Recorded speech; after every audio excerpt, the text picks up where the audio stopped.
I'm going to give you 5 tips on the kidney diet, how to eat properly when you have kidney disease, and I'll give you tips on how to prevent kidney disease. Question: if you are on the kidney diet, what do you find is the hardest part about following that kidney diet? And what do you do to make sure that you follow the diet anyway? Please give us some tips and comment down below. The best diet for kidney function varies depending on your percent of kidney function, or your eGFR, estimated glomerular filtration rate. Be sure to consult your physician and ask what your eGFR is. If your eGFR is less than 60 milliliters per minute, then you will benefit from a kidney diet. Remember, today I'm going to give you some guidelines for the kidney diet, but you need to consult your physician and your nutritionist to find out the specifics of the kidney diet that are best for you. Okay, let's get started. 5 tips for the kidney diet. How to eat properly when you have kidney disease. Tip number 1, protein intake. We need protein to build our muscles, to help us to fight infections, and to help us to heal. So protein is important. But if you have an eGFR of less than 60 milliliters per minute and you are not nephrotic and you are not on dialysis already, then a modest protein restriction can actually help you. Restricting your protein or decreasing the protein in your diet when you have kidney disease can actually delay the progression of kidney disease. It can keep the kidneys from getting worse, and it can delay your time for having to go on dialysis for years. So what should be your protein restriction? Well, we recommend that the protein restriction be between 0.6 grams per kilogram and 0.8 grams per kilogram of protein per day. So somewhere around between 60 to 80 grams of protein in your diet per day. And again, that's if your eGFR is less than 60 milliliters, but you're not yet on dialysis. So this will give you a CKD, or chronic kidney disease, stage of 3, 4, or 5, as long as you're not on dialysis yet. In addition to helping to delay the progression of kidney disease, a modest protein restriction can also decrease toxins in your body. It can decrease the BUN, or that blood urea nitrogen. It can decrease those uremic toxins, or those kidney poisons that the kidneys are supposed to be filtering out. A modest protein restriction in your diet can also help to decrease your acid load. It can help make your blood a little more alkaline, which is helpful. Good sources of protein in the diet include lean meats like grilled fish or grilled chicken. You can also have plant-based sources of protein. So even if you are a vegetarian or vegan, you can still get your good protein sources. Just be sure to consult your physician and to consult your dietitian. Modest protein restriction is also good for patients who have diabetic kidney disease. Diabetes is the #1 cause of kidney failure. Please watch my YouTube video on diabetes after you finish watching this video. So patients who have diabetic kidney disease who are not yet on dialysis, this modest protein restriction is excellent for you as well. So again, if you have an eGFR of less than 60, but you're not nephrotic and you're not on dialysis, then a modest protein restriction is #1 tip for a good kidney diet. Now, if you are a patient who is already on dialysis, if you have ESRD, or end-stage renal disease, or ESKD, end-stage kidney disease, then we actually do not want you to have this protein restriction. In fact, we want you to have protein because studies show that if you are a dialysis patient and you have a good and proper protein intake, then this can help to make you a healthier patient, and it can even prolong your life. Dialysis patients, we check these labs every month and we look for that protein in your blood, or that albumin, which we want to be greater than 4.0. So dialysis patients, please do not restrict your protein, but consult your dietitians and your nephrologists on your proper protein intake. Tip number 1 for the kidney diet, protein intake. Tip number 2, low salt intake. Patients who have kidney disease should have a low salt or sodium intake. It should generally be less than 2 grams of sodium per day, but no less than 1.5 grams of sodium per day. When you have a decreased sodium intake, this helps to decrease hypertension or high blood pressure, which incidentally, high blood pressure is the second leading cause of kidney failure. Please watch my video on high blood pressure and ways to lower blood pressure naturally after you finish watching this video. Having a low salt diet can also slow the progression to kidney disease, and it can help to improve cardiovascular outcomes. Ways to avoid having high salt intake: be a label watcher. When you pick up food, take a look at the nutrition facts on the label, at the sodium. It'll tell you how much sodium in milligrams or grams. And so try to stay under 2 grams of sodium in 24 hours. Also, try not to be a salt shaker. I know a lot of people, as soon as they get a meal, they'll grab that salt even before they taste their food and start putting salt on the food. Taste your food first and try to get accustomed to lower salt. Also, try to avoid a lot of fried foods, salty chips, salty popcorn, a lot of processed food. Tip number 2, low salt diet. It's excellent for kidney disease. Tip number 3, potassium intake.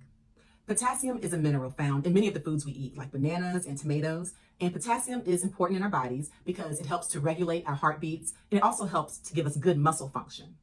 When your kidneys function properly, they are responsible for filtering out potassium in your body, and they help to maintain a good and proper potassium balance.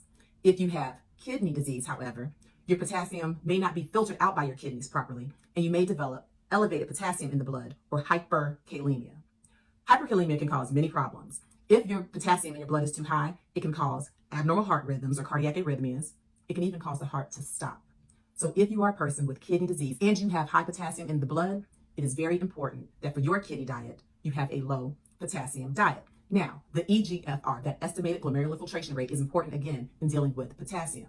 Usually, kidney patients don't require potassium restriction until that EGFR is less than 30, or when they are in CKD stage 4. But for some patients with kidney disease, they may require potassium restriction even at higher EGFRs, especially if they're taking medicines that have a side effect of giving you high potassium. Some medicines that can cause high potassium as a side effect include ACE inhibitors like lisinopril, or angiotensin receptor blockers like losartan, or medications like spironolactone. So what your potassium should be in your diet will vary depending on your EGFR or on medications you're taking. So again, it's very important that you consult your physician, find out what your potassium level is so you know what potassium restriction or what potassium level is best for your diet. Now, for patients who do not have kidney disease at all, you should have potassium, anywhere from 2 to 5 grams of potassium a day, because potassium is a mineral that is good for you, but it has to be in balance, not too high and not too low. Dialysis patients, for you, your potassium is largely being cleared through your dialysis, whether it's hemodialysis or home dialysis, peritoneal dialysis like PD. So for you, it's important that you follow your nephrologist's recommendations and the recommendations of your dietitian to find out what your potassium restriction should be. Here are some foods that tend to have high potassium that you want to avoid having a whole lot of if you are a person with hyperkalemia or high potassium. Bananas have high potassium, tomatoes, avocados, spinach, broccoli. I'm not saying that you have to avoid these foods altogether, but make sure you're aware of the foods that have high potassium so that if you need to restrict the potassium in your diet, you're able to make wise choices. Tip number 4 for the kidney disease diet: phosphorus intake. Phosphorus is another mineral in the body. It, along with calcium, helps to give you healthy, strong bones. Typically, when the kidneys work well, they will filter out the excess phosphorus in the body. But if you are a patient with kidney disease, then you may have high levels of phosphorus in your blood, or hyperphosphatemia. Hyperphosphatemia can lead to problems. It can cause an increase in your PTH, or parathyroid hormone, which can lead to weak bones or increase your chances for bone fractures or broken bones. High phosphorus can also lead to deposits in the blood vessels, in the lungs. It can lead to cardiovascular issues. So you definitely want to maintain a normal level of phosphorus in the blood. If you are a person with kidney disease, usually this phosphorus level is not affected until that EGFR is less than 60, or you have CKD stage 3 or worse, CKD 4, CKD 5. In that case, you should be limiting the amount of phosphorus intake. It should be limited to around 800 milligrams and certainly no more than 1 gram per 24 hours. In particular, you want to avoid inorganic phosphorus. So what kinds of foods do you need to avoid? You need to avoid heavily processed foods. You need to avoid dark sodas, cheese, milk. You want to avoid chocolate, ice cream. Some of these things I know sound a little bit miserable. And again, I'm not being absolute. I'm not saying you can never ever have ice cream again or never have chocolate. What I'm saying is that these are things that tend to have high levels of inorganic phosphorus. And so you need to be aware of the foods that you want to have in moderation or in very, very limited levels. Because again, hyperphosphatemia is problematic when you have kidney disease. For patients who are on dialysis, or even patients who have EGFRs of less than 30, if you have CKD4, CKD5, then you may also need to take a medication to help you to have a low phosphorus, a phosphorus binder. You take these medications with your meals and they help to bind to the phosphorus so that your body never has a chance to absorb it. Patients who are on a kidney disease diet who have elevated phosphorus need to have phosphorus restriction in the diet. If you are a patient who does not have kidney disease and you have normal phosphorus, then you do not need to limit your phosphorus. Just make sure you follow up with your primary care physician regularly so you know what your phosphorus levels are. Tip number 5 for the kidney diet: water intake. If you are a patient with kidney disease who is not on dialysis, then you want to be sure that you have an adequate water intake in order to prevent the progression of kidney disease and to delay your need for dialysis.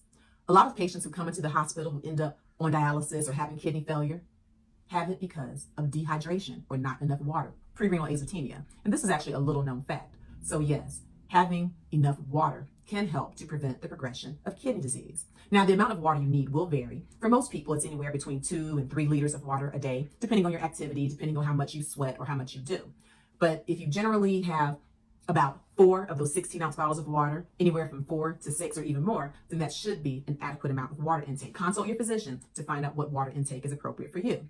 Now, if you are a person who has contraindications to having too much water, then that water intake will vary. For example, if you have CHF or congestive heart failure, then you will need to have a fluid restriction. Again, consult your physician and find out the proper water intake for you. Now, for patients who are on dialysis, you should be restricting the water intake, especially if you're no longer making urine. If you are a dialysis patient and you make no urine, if you drink excessive amounts of fluid, excessive amounts of water, then you will have volume overload. You will have swelling in your legs, your ankles, you'll have edema. You can also get fluid to build up in your lungs, and that can cause you to have shortness of breath or respiratory distress. Also, dialysis patients, if you drink too much fluid, if you gain too much water weight in between treatments, this can stress your heart, and it can even cause you to have abnormal heart rhythms. That is why we are constantly asking you, please do not gain too much weight in between dialysis treatments. It can be detrimental to your health. So for patients who are not on dialysis with kidney disease, you want to make sure you have an appropriate water intake to slow the progression of kidney disease. And for patients who are on dialysis or who don't make any urine, you want to have a fluid restriction. So tip number 5 for the kidney diet, water intake. Question. I know a lot of people watching this video will have varying degrees of activities. You might be a person who exercises a lot and you sweat a lot and you drink a lot of water, or you may be a patient I described who has congestive heart failure. Let me know what your physician has recommended for you as far as water intake. Please comment down below. These are some general guidelines on the kidney diet, how to eat properly with kidney disease, and I threw in some tips on how to try to prolong your good kidney function if you have no kidney problems. I just want you to live your healthiest, happiest life.